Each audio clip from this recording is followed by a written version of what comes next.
On vous retrouve, chers invités, pour la suite du débat avant de parler du Togo et des produits congelés avariés détectés sur le marché de ce pays. On continue notre périple au Tchad où la junte au pouvoir entame ce 13 mars au Qatar des négociations depuis longtemps retardées avec d'innombrables groupes rebelles.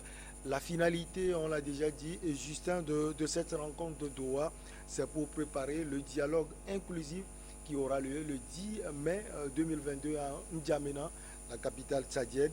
Mais qu'est-ce qu'on peut attendre véritablement de cette rencontre de Oui, Doha? oui, je disais que en tant qu'Africain, j'attends de ce pré-dialogue à Doha, au Qatar, un consensus, hein, qu'on ait le minimum entre les groupes rebelles et le gouvernement. Et maintenant, est-ce qu'on pourra arriver à ces objectifs ou bien à ces résultats attendus? Parce que le Tchad, comme Vivian l'a relevé, a connu beaucoup de guerres, beaucoup d'instabilité depuis l'indépendance. Je pense que ce pays a besoin d'un peu plus de stabilité pour son développement, pour que ses fils et filles connaissent la prospérité et le développement de leur pays. Maintenant, pour qu'on y en arrive à ce consensus, je pense qu'il y a beaucoup de problèmes qui se posent. Déjà, depuis le samedi où il y a eu l'ouverture, juste après l'ouverture, je pense que le FAC, le Front pour l'alternance et la concorde du Tchad, de Mahamad Madi, a déjà claqué la porte. Je pense qu'ils avaient demandé à ce que le Qatar, quelle était la posture, bien la position du Qatar dans ces négociations. Ils ont demandé clairement que le Qatar fasse soit le médiateur pour que s'il y a des accords qui seront s'il y a des accords, un accord qui a une certaine garantie du respect de cet accord.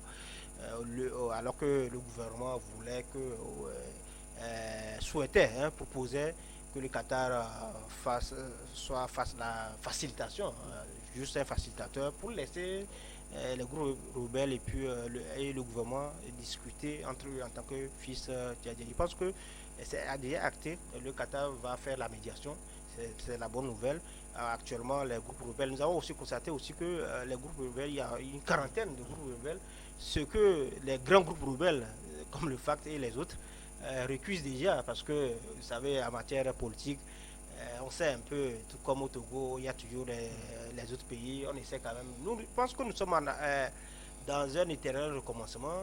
Il y a des crises, dialogue, et après tout, on ne respecte pas les accords, et puis on retombe dans le cycle infernal, les violences, et puis donc, aujourd'hui, je pense que les acteurs, les groupes, les responsables des groupes rebelles, les plus importants, et ont décidé quand même de prendre aussi le tour. Parce qu'on a senti avec l'ancien président Gougou Niodé, qui était le médiateur, qui facilitait un peu les discussions entre le gouvernement et les rebelles, il y avait une certaine confiance. Le groupe rebelle avait une certaine confiance à cet ancien président, mais patatras, du jeudi passé, il a été remplacé par le ministre des Affaires étrangères, Chérif. Ce qui a créé un peu de trouble, hein, de doute aussi, de confiance entre ces acteurs. Si il doit avoir un accord avant le dialogue, je pense que le gouvernement, que ce soit le gouvernement et le groupe rebelle, doivent pouvoir discuter franchement, et de voir qu'est-ce qui est vraiment, parce que chacun revendique quelque chose de très important.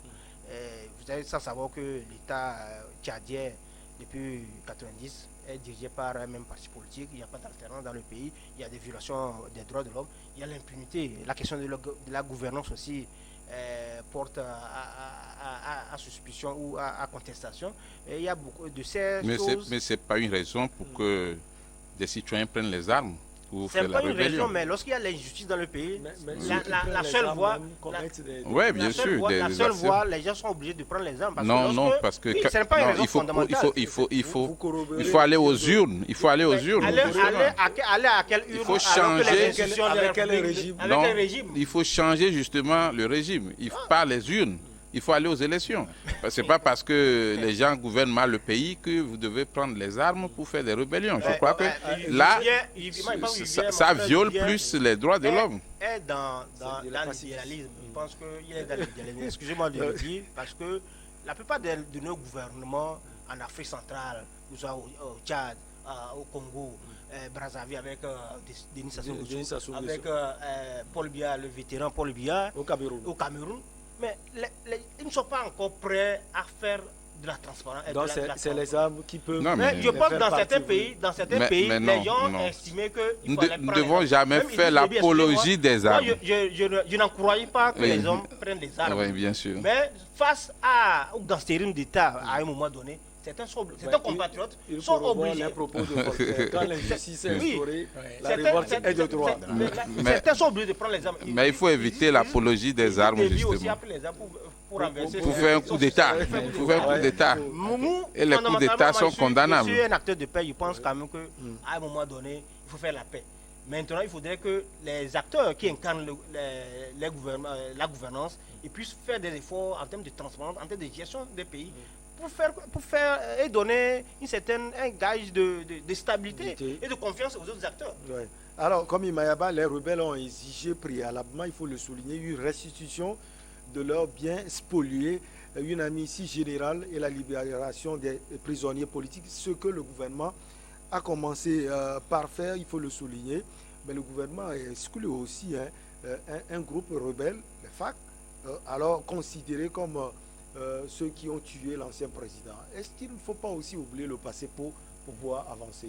Non, moi je suis un peu déçu. Et puis je reste pessimiste par rapport aux résultats de cette rencontre à Doha. Quand je dis, ici, le bon sens voudrait que la discussion ait lieu au Tchad, en N'Djamena. Parce que le problème qui existe au Tchad... Non, mais c'est prévu en N'Djamena, mais il y aura une première partie d'abord. Si tu me permets, oui, y a pas de problème. Je vais aller au bout de mon analyse. Aujourd'hui, c'est vrai, il faut chercher un partenaire, un médiateur par rapport à ce dialogue-là. Nous allons... Bon, ils se sont déplacés. Vous l'avez souligné dans le libellé. Même certains, pour atteindre Doha, c'est des difficultés pour eux. Ils n'ont pas pu avoir accès à leur passeport. Donc tout ça là, moi je dis que pourquoi un problème tchadien, les Tchadiens ne peuvent pas rester pour discuter de ce problème. C'est vrai qu'il y a une rencontre qui est initiée ici, c'est un gâchis. Moi je me dis, les Tchadiens, avec ce que le général Mamadi Déby a fait, c'est bien. Mais ça aurait été bien, mieux, meilleur que si cette rencontre de haut niveau puisse être organisée à N'Djamena sous le regard des institutions ou de certains pays qu'on appellerait, qui vont venir faire la médiation. Vous avez constaté ici au Togo. Non, je ne sais pas. Mais Sassou Nguesso déjà a montré l'envie. Je le sais. Mais parce que je fais une transposition. Au Togo, ici, il y avait ces problèmes qui ont existé de par le passé. Nous sommes allés à Colmar, nous sommes allés à Ouaga 1, Ouaga 2. Il y a eu quoi? Ça n'a rien donné dans tous les cas. C'est pourquoi je dis, quand il y a un problème qui confère... Voilà, non, c'est pas de ça même. Ça dit qu'un problème, quand vous prenez la CVJR a fait un travail énorme. Aujourd'hui, les dividendes même de la réconciliation entre les États, enfin, entre les fils et filles de cette nation, sont nés de cette CVJR qui a fait un travail énorme. Oui, c'est pourquoi justement je voudrais que cette organisation, enfin cette assise qui a eu à Doha, c'est bien, mais ce serait mieux qu'on le fasse à N'Djamena, autour des gens, puisque les gens ont été victimes de ça. C'est pas tout le monde qui va se déplacer à Doha. Oui. Il y a des familles qui sont restées là-bas meurtries, que les gens se pardonnent. Tout cela est programmé dans le dialogue. Oui, c'est justement pourquoi, je ne sais pas pourquoi cette discussion à Doha. Moi, Michel, si tu permets, je demande la parole. L'importance de cette discussion à Doha. Oui, j'aimerais juste préciser que le dialogue même, c'est à N'Djamena. Oui. Maintenant, est-ce que c'est le gouvernement tchadien qui a demandé que ce soit Doha? Non. C'est les rebelles pour leur sécurité qui ont demandé que ce soit dans un état où ils seront à l'aise. Parce que quand vous êtes un rebelle, un chef de guerre, vous pensez que vous allez venir comme ça en N'Djamena et le pouvoir ne va pas vous suivre jusqu'à chez vous. Donc, beaucoup ont dit qu'ils seront plus à l'aise quand c'est dans un autre pays. Maintenant, pour peut-être transposer ça au cas du Togo, c'était la même chose. Nous avons eu comme médiateur Blaise Compaoré, président du Faso, qui a effectivement facilité les discussions à Ouagadougou, au Burkina Faso, tout récemment. Et en 2006, nous avons signé l'accord, l'APG, mais c'était à Lomé. Oui. Donc c'est le même format en fait. Il y aura des discussions en pré-dialogue à Doha, mais l'accord qui sera signé, ce sera en N'Djamena, si tout marche bien, dans le mois de mai. Maintenant, les rebelles seront là ou pas? Oui, mais c'est que là, il y a eu déjà entente, on s'est entendu sur certaines choses. Vous avez vu que les rebelles ont fait des exigences, ils ont demandé ceci, cela. Donc si c'est accordé, c'est la même chose. Les opposants togolais avaient eu des garanties avant de revenir au Togo pour pouvoir siéger au dialogue et trouver un accord. Donc aujourd'hui, ce qu'il faut plutôt saluer, c'est l'empressement du Qatar d'accueillir ces assises-là. Et je pense que c'est de bonne guerre. Maintenant, on aurait voulu que ce soit peut-être un autre pays africain, en Afrique du Sud ou au Maghreb. Mais les rebelles ont exigé que ce soit carrément hors de l'Afrique. Là, ils sont à l'aise. Donc, si on ne respecte pas ça, ils ne viendront pas en grand nombre à cette discussion et ce serait déjà le début de l'échec. Juste un mot et on passe au Togo. Je souscris entièrement à ce que vient de dire Vivien, pour dire que les rebelles, c'était utile que... C'est un pré-dialogue, ce n'est pas le dialogue. Oui, c'est un pré-dialogue. C'est pour préparer le dialogue. Donc, il faut mettre tous les moyens pour essayer de mettre tout le monde à l'aise et de créer les conditions de confiance entre tous les acteurs. Parce que comme il a dit, les rebelles, c'est des gens qui ont déjà pris les armes et qu'il n'y a pas encore d'amnistie dans le pays. Ils ne sont pas protégés, on peut les arrêter à tout moment. Maintenant, le gouvernement, nous avons senti, c'est vrai que même si ce gouvernement n'est pas aussi légitime comme le disent, qu'on le voit, il y a déjà une volonté, d'aller de l'avant. Qu'on sent auprès de ce gouvernement, de la junte et de tous les ministres qui sont là. Mais attention, en quelques secondes, c'est pas parce que nous sommes en train de dialoguer que celui qui a tué le président maréchal, ne sera pas jugé. C'est de cela il s'agit.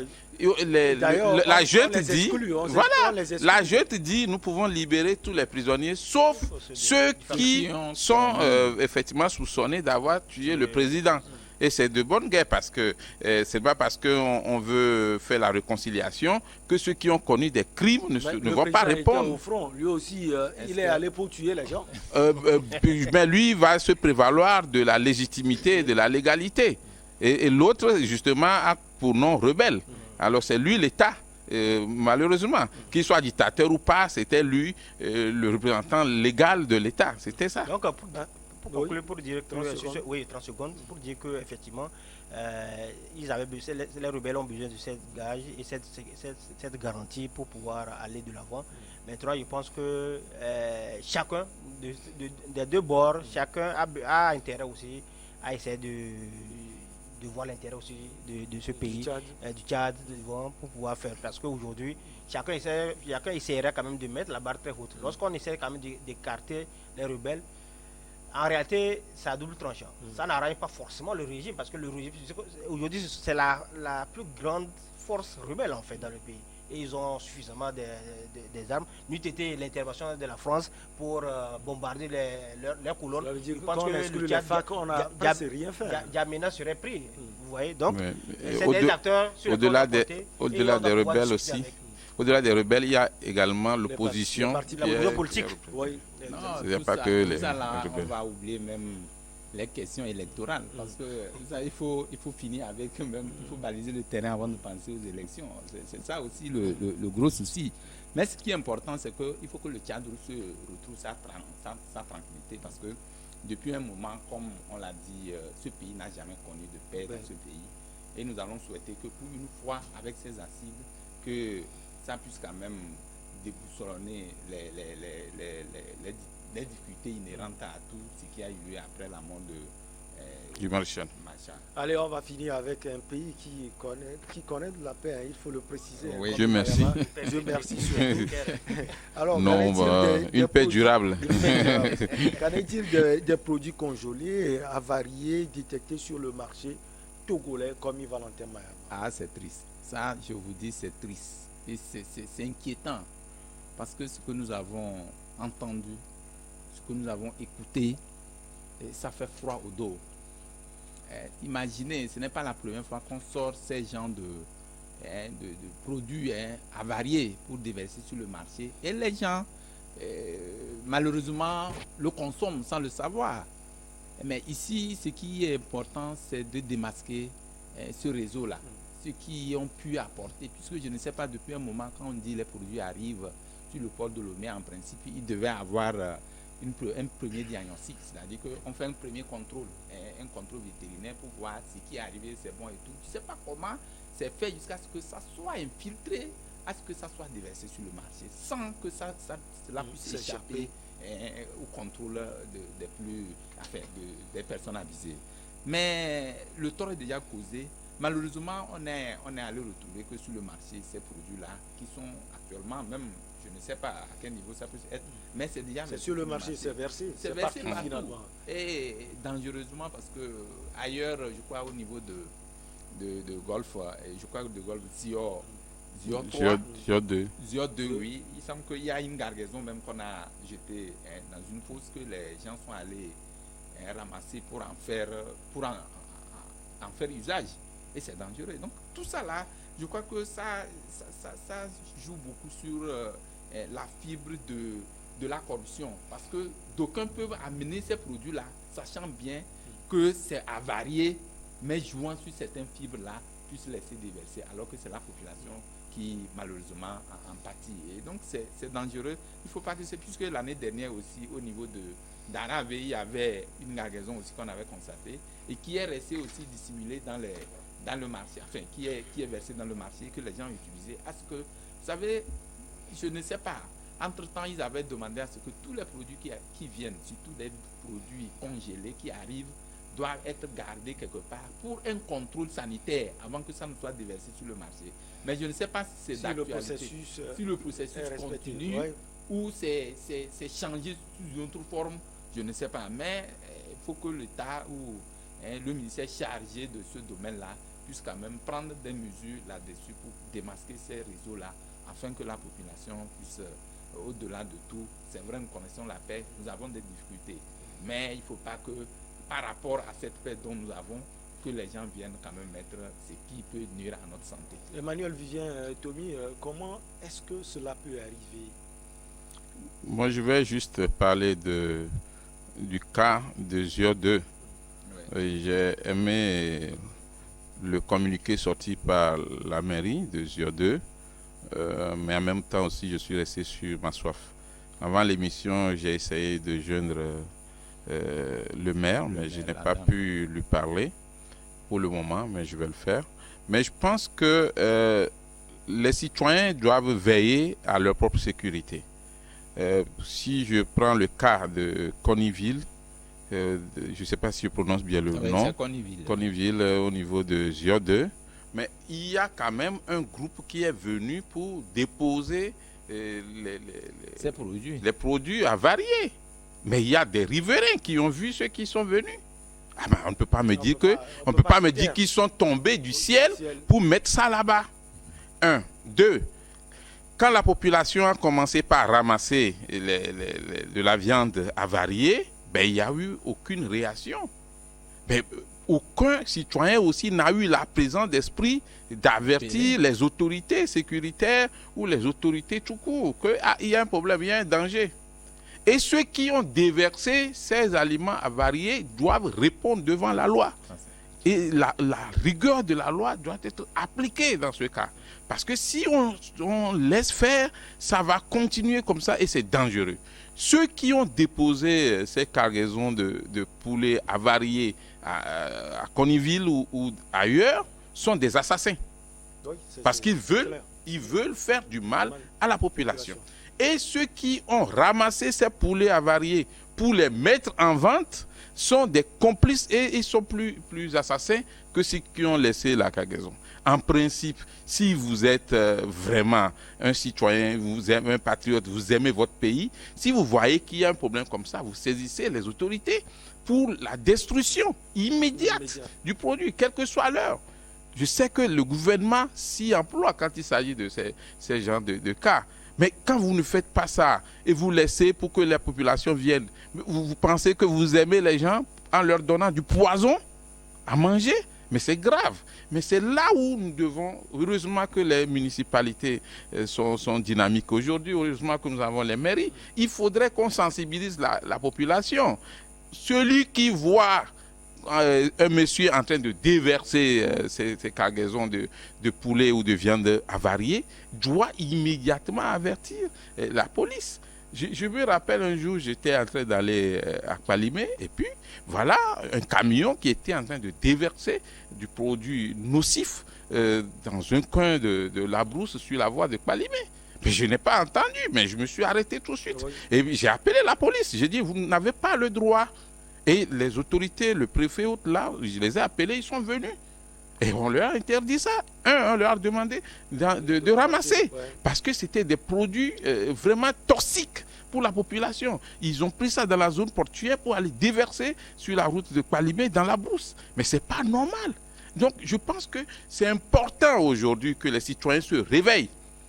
Personne ne viendra assurer notre sécurité à part nous-mêmes. C'est à nous d'aider même le gouvernement à assurer notre sécurité, y compris la sécurité au niveau alimentaire. Quand la viande est avariée, ça veut dire c'est impropre à la consommation, on ne la vend pas. Si tu la vends, c'est que tu es en train de tuer la population et tu dois répondre devant la loi. Alors Justin, au même moment, on peut se poser des questions sur comment ces produits sont arrivés au Togo. Au même moment, on peut comprendre la réaction de Emmanuel Vivien Tomi qui dit que les populations doivent jouer aussi leur rôle. Oui, non, je pense que la réaction de Vivien, c'est la réaction des citoyens d'État. Un citoyen qui pense... Il prend son crédit pour appeler les Bien sûr. Il pense que c'est de bonne guerre de réagir comme ça parce que beaucoup de choses se passent. Peut-être qu'il y a de ces cas, qui arrivent et parfois nous ne nous rendons pas compte. Imagine l'exemple qu'il donne. Si par exemple il ne voyageait pas, il n'était pas sur cette route, ça veut dire que c'est fini comme ça. Et l'environnement serait pollué, nos populations seront touchées. Et puis bon voilà, c'est l'hôpital. Il y a de plus en plus de maladies, vous arrivez à l'hôpital, on ne sait même pas de quoi on souffre. Il y a un problème de santé publique qui se pose sérieusement. Ce qui est aussi important à relever dans ce cas de figure, c'est comment que ces produits avariés rentrent sur le territoire. Cela veut dire qu'il y a un dysfonctionnement au niveau des services techniques, de contrôle au niveau de la douane, du port. Et dans ce cas de figure, ils sont les premiers responsables. Non, mais il y a une précision. La viande peut arriver en bon état, mais devenir avariée par la suite parce que ça n'a pas été consommé dans le délai. Ça, les autorités de la douane ne peuvent rien parce que... Et parlant de viande, comment les populations peuvent savoir que ce sont des viandes avariées? Non, traditionnellement, nos mamans n'ont pas besoin de faire des analyses avant de savoir que cette viande est gâtée. Ça, c'est la première chose. La seconde chose, une viande qu'on vient déverser comme ça par terre.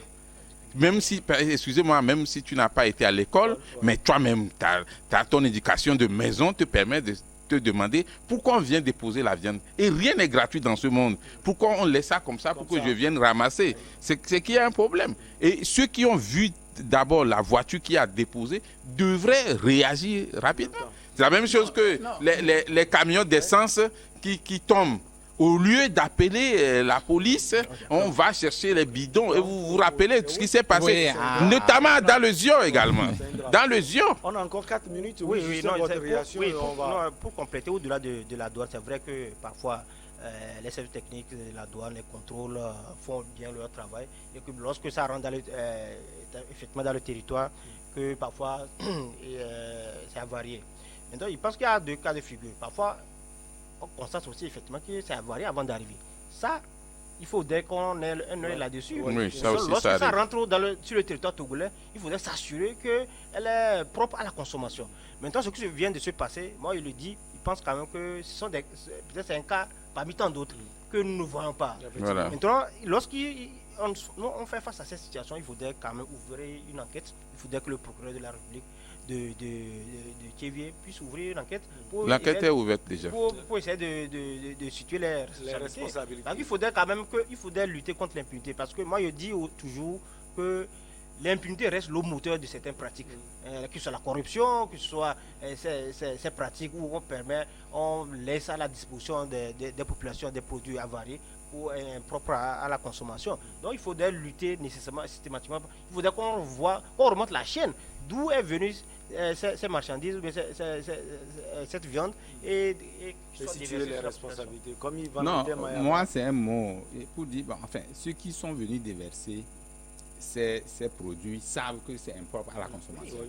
Ça, je ne sais pas.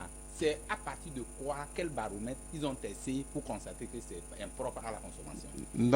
Non, si c'est impropre à la consommation, qu'est-ce qu'il faut faire? Est-ce que c'est là il faut aller les déverser?